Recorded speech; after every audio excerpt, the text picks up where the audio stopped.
Hello, everyone. Thank you for attending the talk. I'm Kevin Wang. I have been working in the community for a very long time, and I'm serving on the technical oversight committee as well as multiple projects. Today, my talk is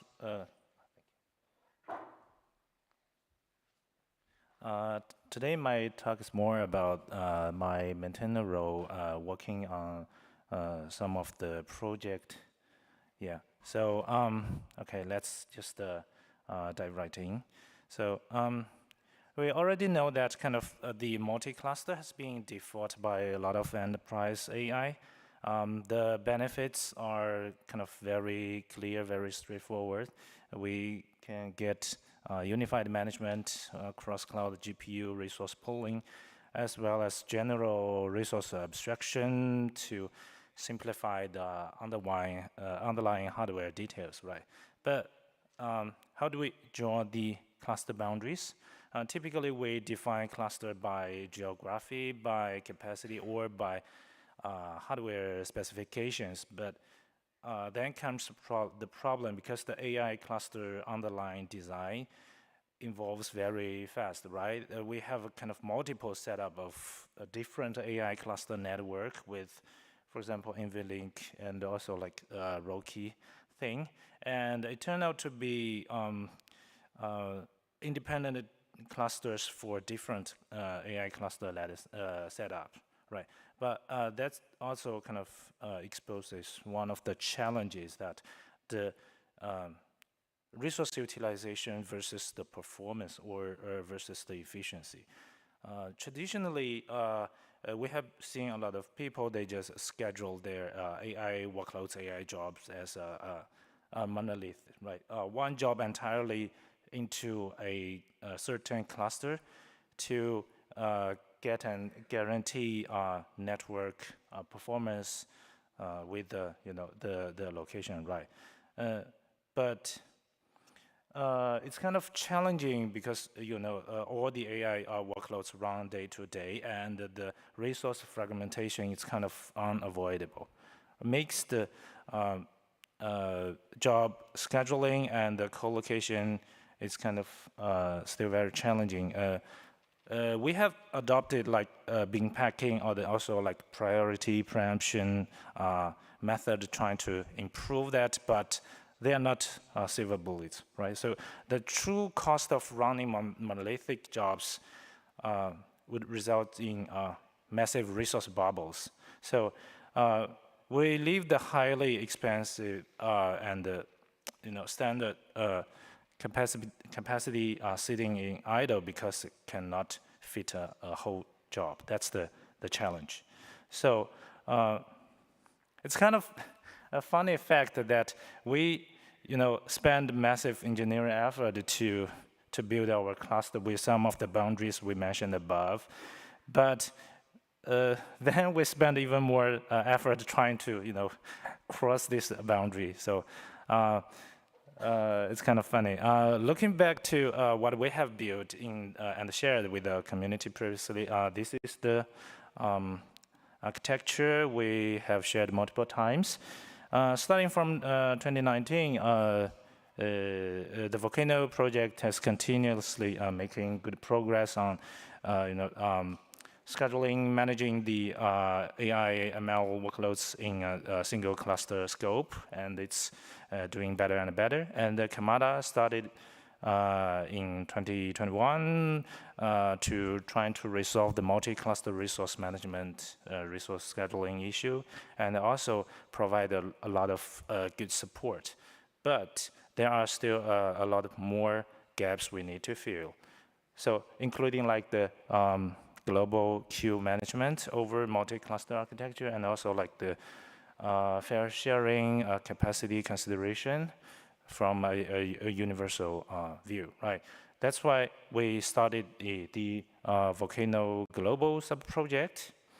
So during the year of 2024, we built the initial versions of Volcano Global on top of Karmada to deal with especially the queue priority, capacity considerations and also like the fair sharing between multi-tenant use cases. And during the year of 2025, we improved the Karmada with a lot of advanced scheduling feature and also like the failover mechanism, trying to make the whole stack more mature, more stable.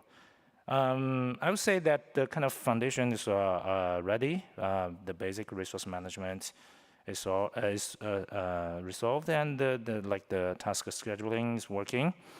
But there are still some missing pieces. Like we need a kind of federation native API abstraction to bring more flexibility for kind of customizing the splitting partition policy of the giant LLM workloads, especially the training workload, right? And we also need to introduce, or we need to provide the extensible architecture for job splitting policy, because it's very related to the AI researchers' work and the different model architecture, and also like the different data setup. They tend out to be different splitting strategy. Also, for the workload scheduling, we also need to be more precise on evaluating the resource request as well as the real cluster status. So this is the question, how shall we really split a giant training job across different clusters? It's a bit related to more about the AI researchers, but I will try to explain it simple. So we know that for the AI training parallelism, there are typically 3 patterns. First is the tensor parallelism. It splits single layer matrix to different computations, and it demands extreme network bandwidth, right? Because of the law of physics, the tensor parallelism must be strictly scheduled into a single node or tightly coupled inside a kind of super pod or supernode with a very guaranteed high performance, end-to-end hardware high performance. And the second one is the data parallelism, right? It replicates the full model across different data batches. So what the problem here? The massive gradient synchronization is the key challenge. If you try to run like data parallelism across cluster, a multi-cluster network, it's just too challenging. You need to kind of improve your underlying network to make it very good at low latency and high bandwidth. So then it leaves us with the pipeline parallelism. This is, I think, currently the best and easiest way to start with most of the cases. You don't have a very fancy multi-cluster network, right? The pipeline parallelism splits the model vertically, right, layer by layer into different stages, and the brilliant part is the boundary, because it only passes a relatively lightweight activations and gradients across the network instead of syncing the entire model. Right, and what can we even do better? So in a lot of end users use case, we have seen that people have different AI cluster setup. That means that the underlying performance is different. So when we try to deal with the pipeline parallelism, one of the issue becomes is that, like in this example, if we use a traditional approach, like a symmetric 50-50 split between a B200 cluster in Beijing and an H100 cluster in Shanghai, we hit a massive bottleneck, right? We give them like 4 layers for each, the B200 tier through their computation instantly, and then they just sit there, look at the, the red idle bubble. You are kind of running faster. Cluster are, literally stalling, waiting for the slow cluster to finish their forward and then, backward passes.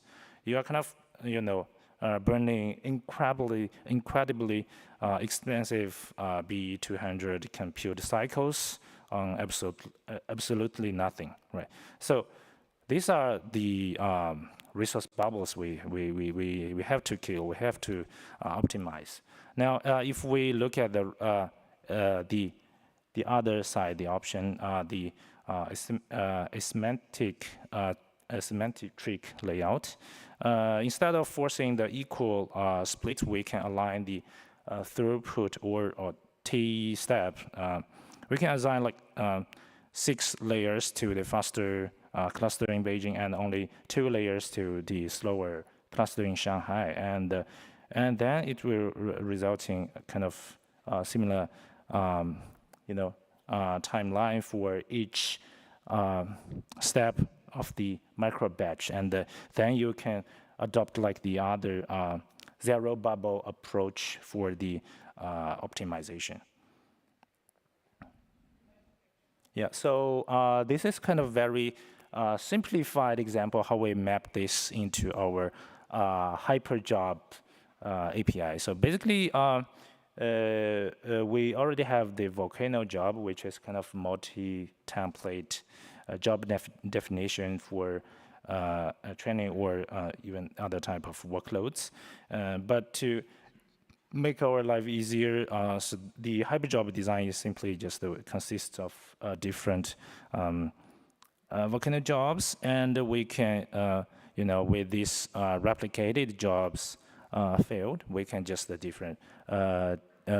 declare 2 types of the expected Volcano job you are going to ask the system to help you create, and the Volcano Global will also automatically create the propagation policy from the Karmada API to help you customize the scheduling preference. Right. So yeah, looking into the Hyperjob concept, we are really trying to make a federated native primitive. So it focuses on the kind of meta-level orchestration. Like I said, you can define multiple type of the expected Volcano job with the failed replicated jobs, and also it allows you to customize the exact underlying Volcano jobs you want to replicate, and also it has the splitting policy failed. Currently, our implementation is only about the pre-declared static splitting, but we are thinking about to make it more automated. Yeah, and also from the other side, the status aggregation is also very important. All right, let's move to the kind of API workflow. Maybe I tried to. Oh, sorry. Okay.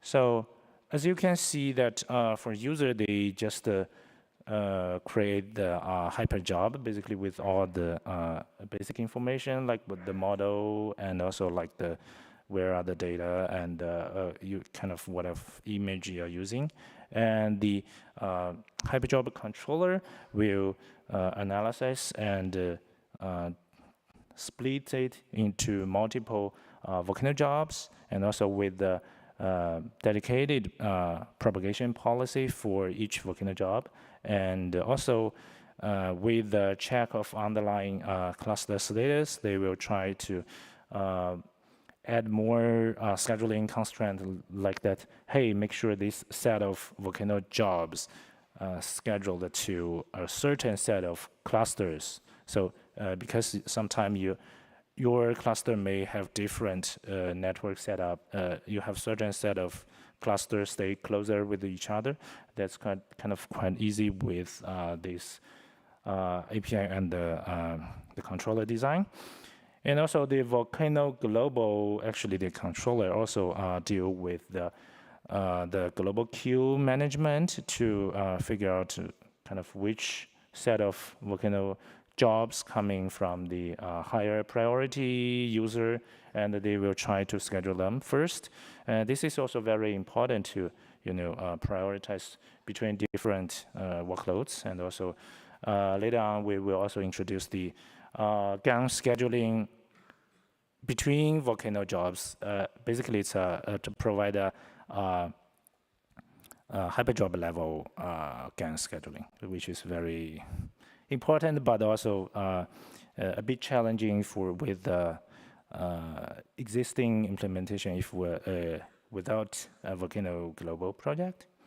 And then the Karmada will focus on the actual resource scheduling, as well as the usage estimation and the monitoring thing. So this is a little bit more details about how we make the Volcano Global collaborate with Karmada project. So this is the idea is kind of you might have seen in the KQ project, which I think it's actually very helpful with this multi-cluster architecture, because the multi-cluster, the cross-cluster scheduling is kind of very I would say expensive period of the whole system. We will try to make sure it always run out, give the exact scheduling result in a certain period of time. So with that, any functionality we want to add, we need to think about how we don't break that. So what Volcano Global project they do is that with the webhook, we will basically suspend any resource bindings created by default, and then with the actual step of checking the mapping them into different queue with different priority, and also taking the queue capacity into consideration, and then we can just dequeue them, right? And the Karmada scheduler will just start to schedule every resource binding that their suspension field was turned to from true to false. Okay. If you have been using Karmada, you probably know that actually Karmada is scheduling the workload as a whole thing. It's not just scheduling the pod. It's just a different idea, different concept compared to the Kubernetes default scheduler. So one of the challenges is that as a workload, especially the training job, we typically have a different components, right? Different template with different resource requests. So in this example, as you can see, we have a PyTorch job with the master and the worker node with different resource requirement. In the previous releases, we simply took the larger resource request template and multiplies it with the total replicas, and you can see it's kind of very inaccurate. So in recent releases, we improved that to look into more details, and with the Karmada scheduler actually collaborating with the resource estimator, we can find out very detailed result which the underlying member cluster can actually run this job, and how much available resources left there. So with that we can enable even more advanced scheduling policy like bin pack, or we always try to pick the most idle cluster, right? So, but that's still that's just the what we have done.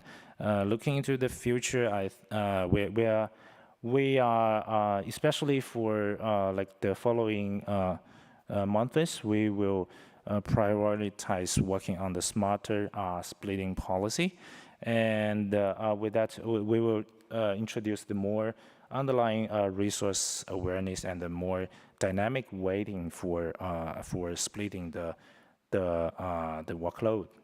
And also that's more about the pipeline parallelism, but it's also very important to explore even more different pattern of the job basically the job level topology, right? So we have already working on some the data parallelism optimization to make it able to work over cross-cluster architecture. It definitely has a higher requirement on the underlying cluster network, but we can try to optimize the all reduce operation, to make it do it hierarchical or reduce, so we can reduce the cross-cluster data exchange, and hopefully get a good end-to-end performance when we are doing the multi-cluster training over the whole architecture. And also, actually, with Karmada, we already provided the feature for scheduling groups. So basically, it allows you to kind of identify multiple set of preferences of the scheduling. So with this, we can also integrate with that to provide, so let the users indicate, or let the O2 job partitioner to provide multiple fallback scheduling preference combinations. So with that, the system will easier to just get everything scheduled. Okay, so time is short, so that's all we have today. So we have discussed about the background paradigm shift, and the hybrid job is more itself from the API concept plan. We are adding a higher layer on top of Volcano jobs to reduce the complexity of splitting Volcano job. Yeah, with that, we can easily let users to identify how you want to split, or we can develop the job auto partitioner to do that. Yeah, and also it's already released in the community, so you can definitely just check out our GitHub to figure out more details. And also we give some practical example to how we can use the pipeline parallelism to do that. Yeah, and also we just covered the future plan.